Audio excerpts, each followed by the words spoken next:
Panibagong araw, panibagong bike day na naman. Nandito tayo sa may Bulungan Seafood Market. Dito yan matatagpuan sa may Access Road sa may Parañaque, Metro Manila. Alas 4 ng umaga to, papakita ko sa inyo ano yung normal na sitwasyon dito kapag ganitong oras ng bagsakan na ng mga seafood. Dalawa lang yung linya dito guys, isang papunta, isang pabalik. Halo-halo, mayroong 4 wheels, mayroong 2 wheels. Marami ang sidecar dito kasi dyan madalas sinasakay yung mga seafoods. So yung structure dyan sa kaliwa, yan yung Bulungan Seafood Market. Ayon sa nabasa ko, August 16, 2022 daw, formally nilaunch ito ng Parañaque City Government bilang bagong fisherman's port dito sa Parañaque River. So ito ngayon, isa sa mga bagong tourist attraction dito sa city ng Barangay La Huerta. Yung mga mangingisda galing sa Cavite at Batangas din, dinadala yung mga huli nila dito sa Bulungan Seafood Market. Grabe nga lang yung sidecar na ito yung pinaka nagkukos ng traffic sa ngayon. Hindi makadaan yung 4 wheels dyan. At lahat ng mga gumagamit ng kalye sa likod including pedestrians. Bakit nga pala Bulungan yung tinawag dito? Yan kasi yung unique na bidding process dito sa pagbili ng isda na tinatawag na bulungan o whispering sa wikang Ingles. Yung presyo ng mga isda nakaset na before pa man magsimula yung competitive bidding. Pero may twist yan. Yung mga brokers lang ang tumatanggap ng whispered bids mula sa mga buyers. Ibig sabihin, kailangan mo mag-ingat at maging discreet sa iyong offer. Ngayon guys, sa kabila ng magulong environment,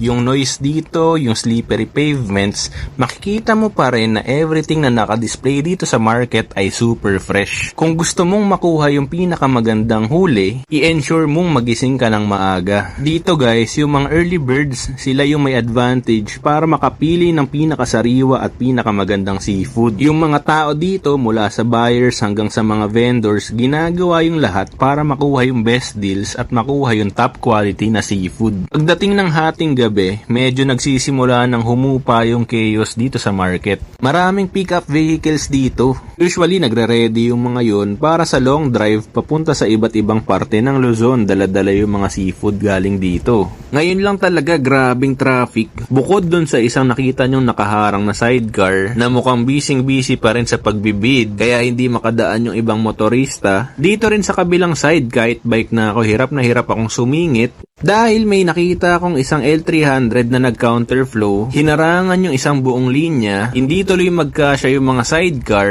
at iba pang mga motorista. Buti na lang ako bike yung gamit ko, so kahit papano nagawan ko ng paraan maisingit. Tapos dito wala na halos sidewalk guys, kaya mismong mga nagtatrabaho dun sa may palengke, dito na rin naglalakad sa kalye. Kung ikaw medyo maarte ka, siguro di mo kakayanin yung lugar na to, kaso ganito talaga yung tunay na buhay dito guys. Lahat gumagawa ng paraan para magkapera at may mapangtusto sa araw-araw sa kani-kanilang pangapamilya. Grabe daw dito kapag umuulan guys. Yan, ganyan ka-busy dito sa Bulungan Seafood Market guys. Sa wakas nakalampas din tayo dyan. Siguro kapag ganitong oras mas okay sa tambo. Salamat ng madami, ride safe at kita-kit sa daan.